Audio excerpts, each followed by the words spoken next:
अस्सलाम वालेकुम व्यूवर्स, मैं आज आपके साथ शेयर कर रही हूँ कड़ी पकोड़ा की एक बहुत ही मज़ेदार सी रेसिपी। झटपट बन जाएगी और परफेक्ट मेजरमेंट के साथ मैं आपके साथ शेयर करूँगी कि आपको कितनी मिक़दार में पानी लेना है, दही और बेसन जो है वो भी कितनी मिक़दार में लेना है। मैंने एक पतीली को रख दिया था फ्लेम पे और उसमें मैं डाल रही हूँ तकरीबन 6 से 7 खाने के चम्मच ऑयल, ठीक है। और मैं इसमें एक बड़े साइज़ की अनियन थी, उसे मैंने ग्रेट कर लिया था ताकि मसाला जो है वो अच्छा सा बन सके और प्याज के जो मोटे-मोटे चंक्स हैं वो कहीं भी कड़ी में नज़र ना आएँ।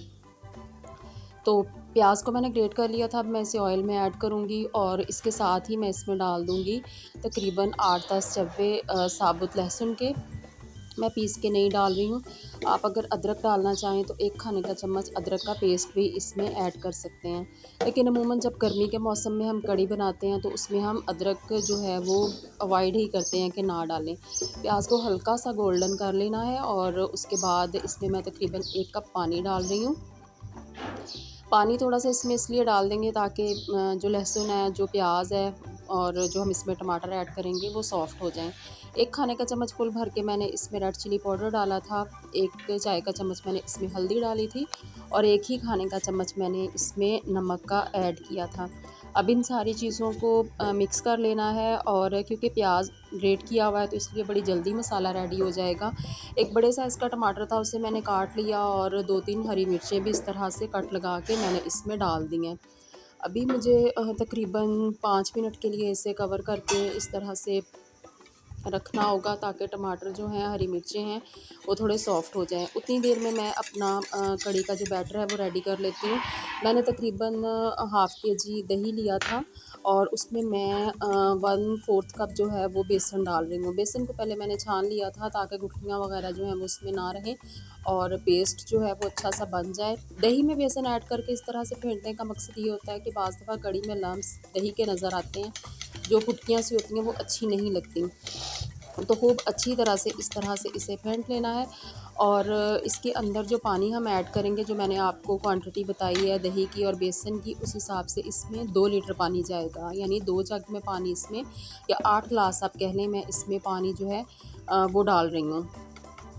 मेरे दही में थोड़ा-सा हरा धनिया बारीक कटा हुआ डाला था, उससे और थोड़ी-सी काली मिर्च भी डाली है, तो उससे ये है कि कढ़ी जो है वो उसमें एक अच्छा-सा फ्लेवर आएगा। तो मसाला मेरा अच्छा-सा रेडी हो चुका है, देखें बिल्कुल एक पेस्ट की तरह है।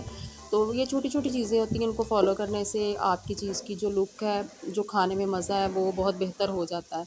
तो अभी जो बैटर मैंने रेडी किया था वो मैं इसमें डाल रही हूँ। मैंने अभी इसमें थोड़ा ही पानी डाला था बैटर रेडी करते वक़्त, तो अभी बाकी जो पानी है वो मैं इसमें डाल दूँगी। मैंने जितना बेसन आपके साथ शेयर किया है और दही मैंने आपको बताया, उसके साथ जितना पानी आपने इसमें डालना है वो कढ़ी आपकी बिल्कुल परफ़ेक्ट बनेगी। उसमें किसी भी किस्म की कच्चेपन की, बेसन की स्मेल नहीं आएगी और ना ही वो बहुत पतली होगी और ना ही वो थिक होगी। बाज़ दफ़ा ऐसा होता है कि बेसन ज़्यादा डाल देते हैं या पानी कम डालते हैं या बहुत थिक रख के पकने के लिए रखते हैं, तो कढ़ी का वो जायका नहीं बनता। कढ़ी को आप अगर पतला रख के ही पकने के लिए रखते हैं तो ही अगर और वो हल्की आग पे पकती रहती है और फिर वो थिक होती है तो फिर ही उसका मज़ा जो है वो अच्छा आता है। अभी आप देखें कि मसाला इस तरह से रेडी करने की वजह से अभी ही जो ऑयल है वो कितना अच्छा सा उसके ऊपर एक तरी आ गई है।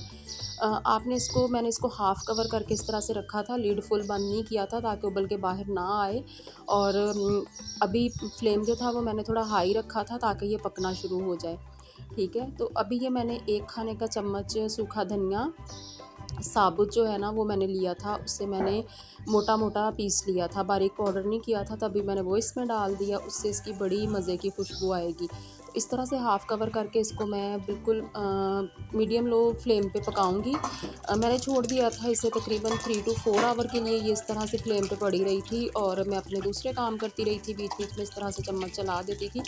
जो साइडों पे लग के जो चिपक जाता है वो भी अंदर मिक्स होता गया। अब देखिए कितना खूबसूरत कलर आ गया है इसके ऊपर और ये बड़ी अच्छी प्रॉपर जो है वो थिक हो गई है। पकोड़े भी मैंने इसी तरह से फ्राई कर लिए थे जिस तरह से हम आम तौर पर पकोड़े बनाते हैं। तो इन पकोड़ों में मैं आलू और प्याज का इस्तेमाल थोड़ा कम करती हूँ। तो अभी मैं इसमें पकोड़े जो हैं वो डाल दूँगी, बारीक कटा हुआ हरा धनिया डालेंगे इसमें और बारीक कटी हुई अगर आप हरी मिर्च भी डालना चाहें तो आप डाल सकते हैं। और पिसा हुआ गरम मसाला आप अपनी पसंद से, मैंने तकरीबन 1 चाय का चम्मच इसमें डाला था। और अगर आप थोड़ा स्पाइसी ज़्यादा खाना पसंद करते हैं तो आप बारीक कटी हुई हरी मिर्चें भी डाल दें। तो अभी ये दोनों चीज़ें मैंने इसमें डाल दी हैं और अभी मैं इसके अंदर पकोड़े डाल दूँगी जो मैंने बना के रखे थे। पकोड़े भी अगर आप बेसन जो है वो बहुत सख्त रख के क्रिस्पी पकोड़े जैसे हम आमतौर पर बनाते हैं ना, तो कढ़ी में जब वो डालते हैं तो वो बाद में बहुत हार्ड हो जाते हैं। तो पकोड़ा कढ़ी में जो डालने के लिए आप बनाते हैं उसका बेसन आप थोड़ा सा नरम जो है वो बनाएं, तो फिर पकोड़े जो हैं वो कढ़ी में हार्ड नहीं होते, वो बड़े सॉफ्ट रहते हैं। तो इसको मैंने मिक्स कर दिया और फ्लेम को मैंने ऑफ़ कर दिया। जब आप पकोड़े डाल दें तो उसके बाद फ्लेम ऑफ़ कर दें, अदरवाइज़ जो है वो पकोड़े या तो हार्ड हो जाते हैं या फिर सॉफ्ट होकर बीच में टूटना शुरू हो जाते हैं।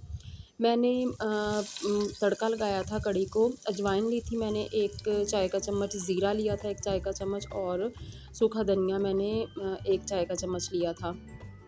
और जो पकोड़े के लिए मैंने ऑयल बचा था बहुत गर्म था, उसी में मैंने इस तरह से इस चम्मच में फुल वो गर्म ऑयल डाल के ये सारे इंग्रेडिएंट्स डाल के तो मैंने कढ़ी को जो है वो तड़का लगा दिया था। तो मेरी मज़ेदार सी कढ़ी बनकर रेडी हो चुकी है। आप भी इस रेसिपी को ट्राई कीजिएगा, लाइक कीजिएगा। फर्स्ट टाइम वीडियो वॉच कर रहे हैं तो प्लीज़ चैनल को सब्सक्राइब कर दीजिएगा। अल्लाह हाफ़िज़।